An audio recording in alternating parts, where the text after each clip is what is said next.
Two people wake up at the same time tomorrow morning. Both alarm clocks go off at 6:15 a.m. Both hit snooze once. Both drag themselves out of bed, make coffee, and get ready for work. The first person is Marcus. He's 34 years old. He works in logistics management, earns $52,000 a year, and has been at the same company for 6 years. He's responsible, shows up on time, works hard, and has almost nothing to show for it financially. His checking account has $340 in it. He has $4,200 in credit card debt at 22% interest. His car has 2 years left on the loan. He has $8,000 in his 401k, which he started contributing to last year when his manager mentioned it at a team meeting. He's not irresponsible. He's not lazy. He's doing everything he was told to do, and he is quietly, persistently going nowhere. The second person is James. He's 36. He works in the same city, earns $58,000 a year, not dramatically more than Marcus, and has $94,000 invested across his retirement accounts and a brokerage account. No credit card debt. A used car he bought with cash 3 years ago. An emergency fund with 4 months of expenses. He's on track to retire at 58.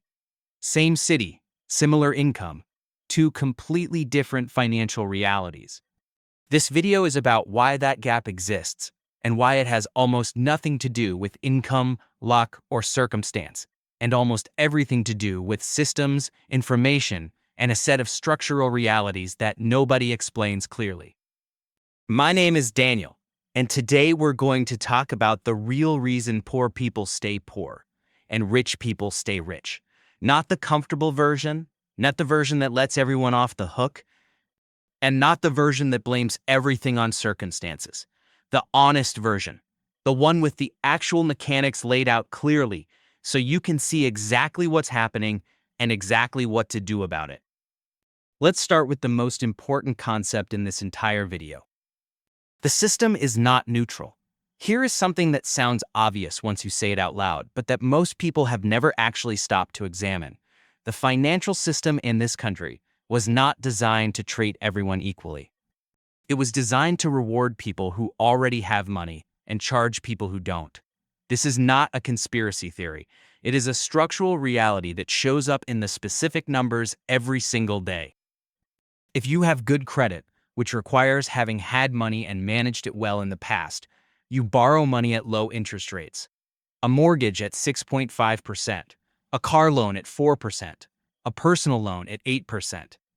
If you have poor credit, which is frequently the result of having had very little money and being forced to make difficult choices with it, you borrow money at catastrophic interest rates. A subprime auto loan at 18 to 21%, a personal loan at 29%. A payday loan at rates that translate to 300 to 400% annually. The person with money pays less to borrow money. The person without money pays dramatically more.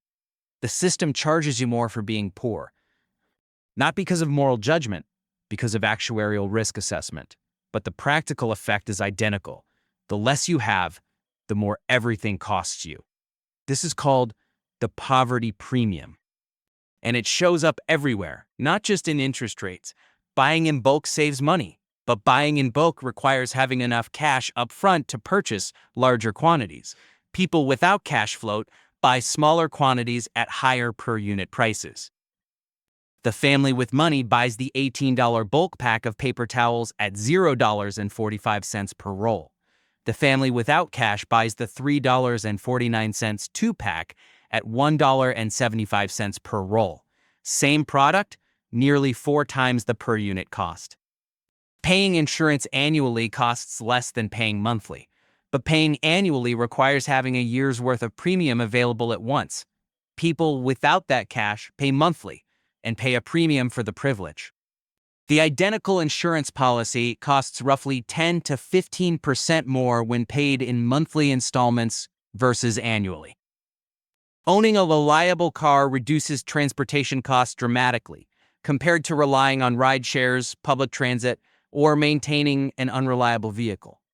But buying a reliable car requires either cash or good credit. People without either pay more to get places in time, in money, and in missed opportunities. The financial penalty for being poor is not metaphorical. It is a specific, calculable number that shows up in every category of household spending. Researchers have estimated that low-income households pay between $500 and $1,500 more per year than higher-income households for identical goods and services, purely as a function of how poverty forces purchasing decisions. You pay more for everything when you have less. That is the foundation, and everything else builds on top of it. The knowledge gap nobody talks about here is a question worth sitting with for a moment. Where did you learn about money? Not personal finance class. Most schools don't have one, and the ones that do cover topics like balancing a checkbook that haven't been relevant since 1987. Where did you actually learn how compound interest works? How to evaluate a mortgage? What a Roth IRA is and why it matters? How credit scores are calculated? What an index fund does and why it outperforms most active management over time? For most people from lower income households, the answer is nowhere. Or worse, from the wrong sources. The financial knowledge that builds wealth is not randomly distributed across the population. It is concentrated in households that already have wealth, because the people in those households use it, talk about it, and pass it down as casually as they pass down recipes. A child who grows up in a household where parents contribute to a 401k, talk about investments at the dinner table, explain why the family drives used cars and lives below their income, and treat financial literacy as basic life knowledge, enters adulthood with a functional financial education.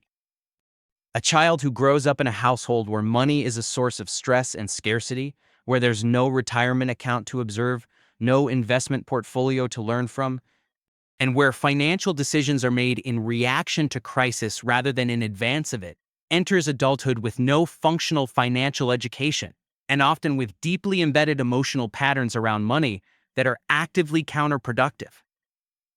This is not a character difference. It is an information difference. And information, unlike income, can be acquired. But here's the compounding problem. The financial industry doesn't particularly want you to have this information. Financial complexity benefits the people selling financial products. A population that understood index funds deeply would be a population that stopped paying advisors 1% annually to underperform the market.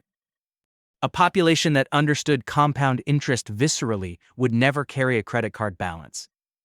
A population that understood the true cost of new car financing would drive used vehicles and eliminate one of the largest wealth-destroying habits in the American middle class.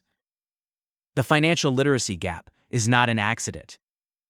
It is maintained by an industry with a direct financial interest in keeping it intact. The time trap. Here is something that wealthy people and poor people experience completely differently, and that almost nobody talks about honestly. Time.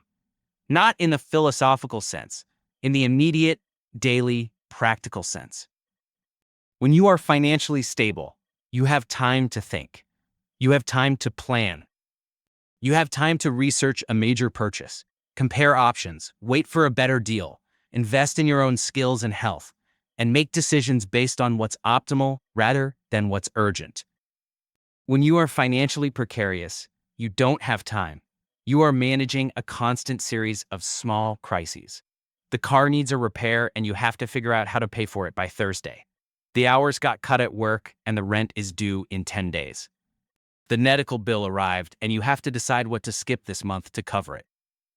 Every financial decision gets made under time pressure, with incomplete information, and with the additional cognitive load of stress impairing the quality of thinking itself.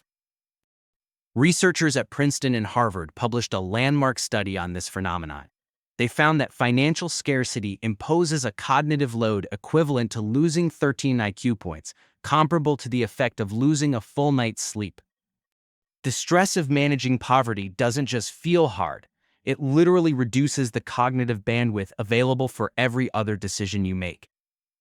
This means the person who needs to make the best financial decisions, the person with the least margin for error, is making those decisions with reduced cognitive capacity caused directly by the stress of financial scarcity. The wealthy person has time to research the best mortgage rate.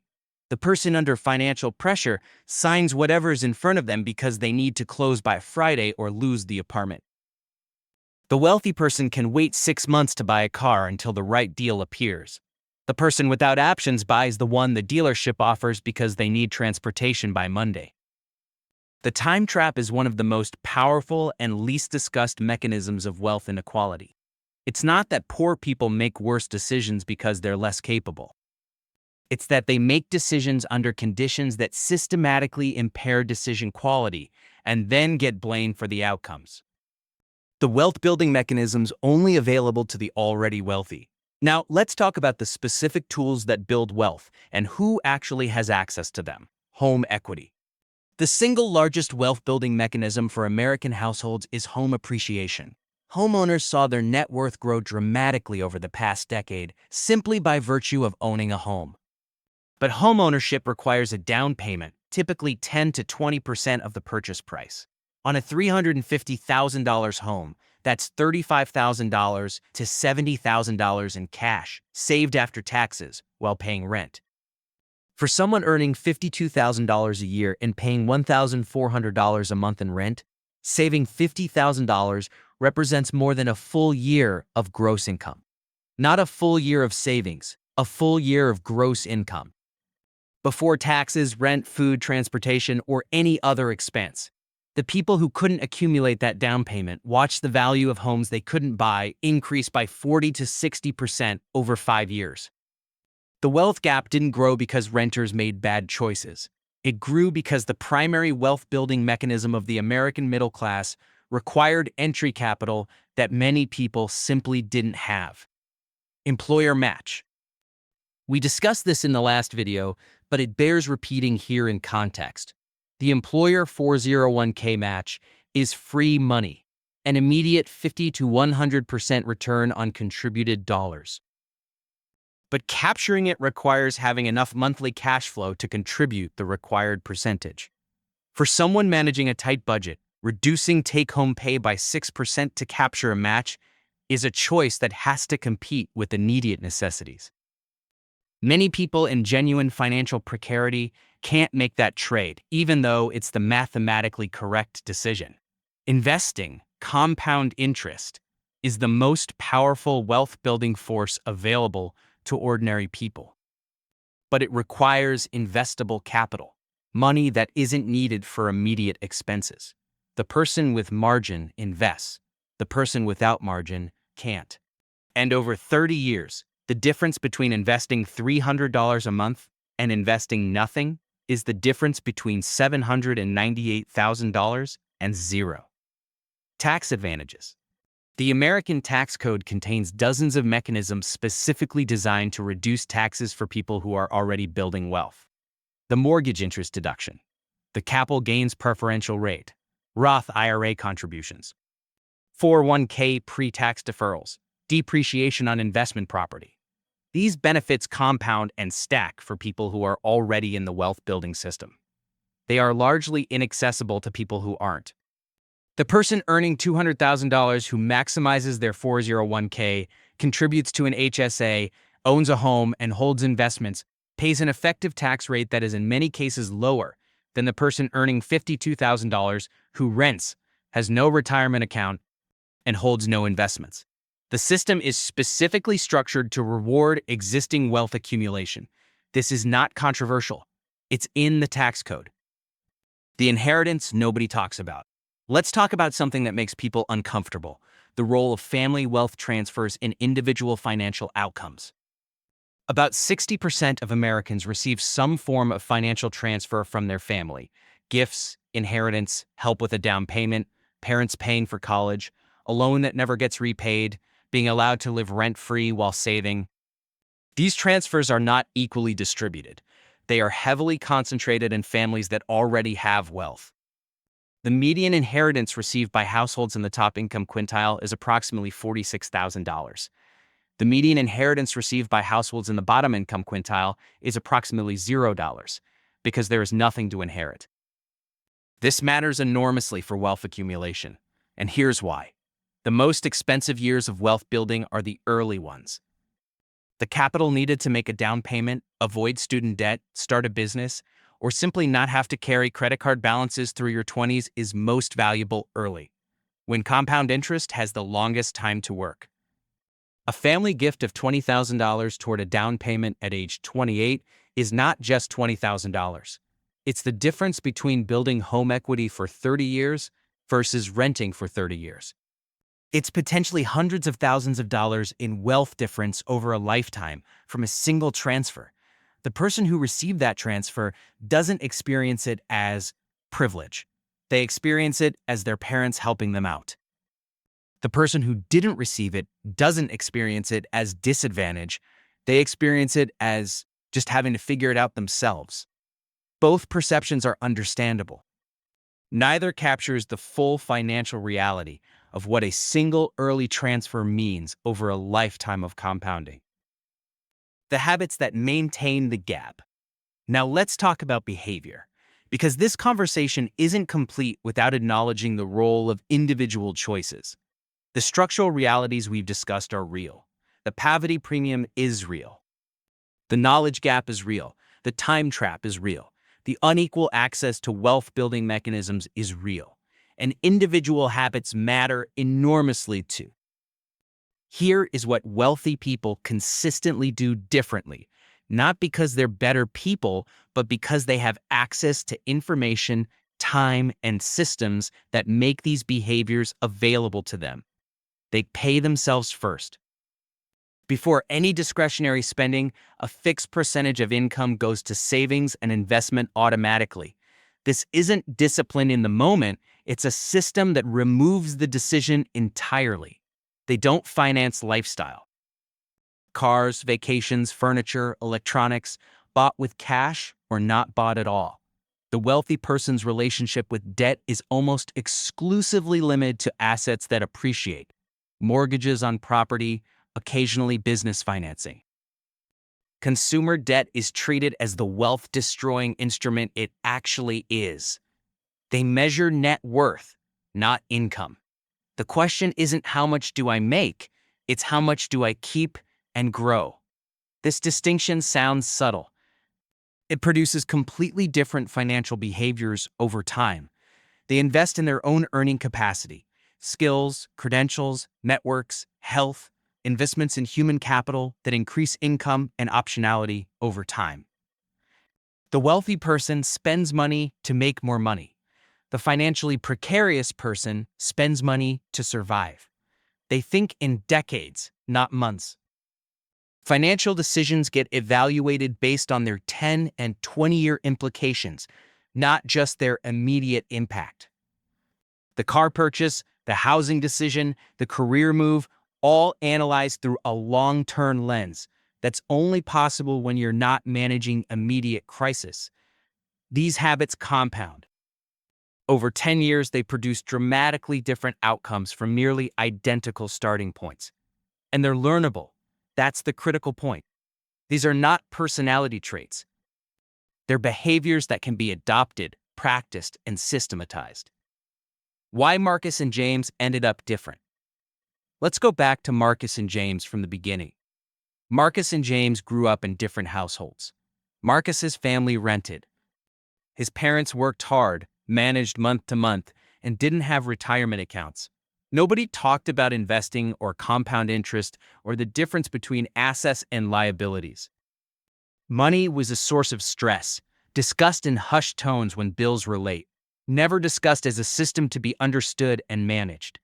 James's family owned their home. His father had a 401k he mentioned periodically at dinner.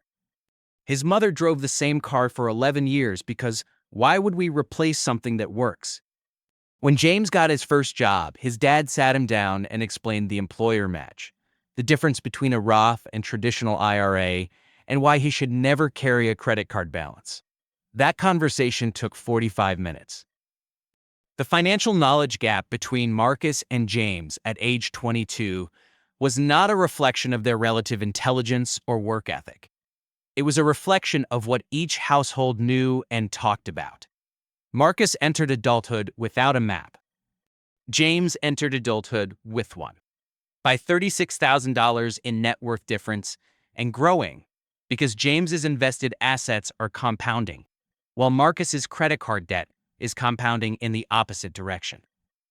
The gap didn't come from dramatic differences in choices or character. It came from information, systems, and early conditions that neither of them chose. What you can actually do about it. Here's where this conversation shifts from diagnosis to prescription, because understanding the system is only valuable if it changes what you do. Step 1. Acknowledge the starting point honestly. If you grew up without financial education, without family wealth, without the conversations that build financial literacy, you're starting with a deficit that isn't your fault, but is your responsibility to address. Acknowledging this clearly, without self-pity and without denial, is the foundation of changing it. Step 2. Get the information. The financial knowledge that wealthy households pass down as dinner table conversation is available in books, podcasts, and videos. It is not complicated. The core principles fit on one page.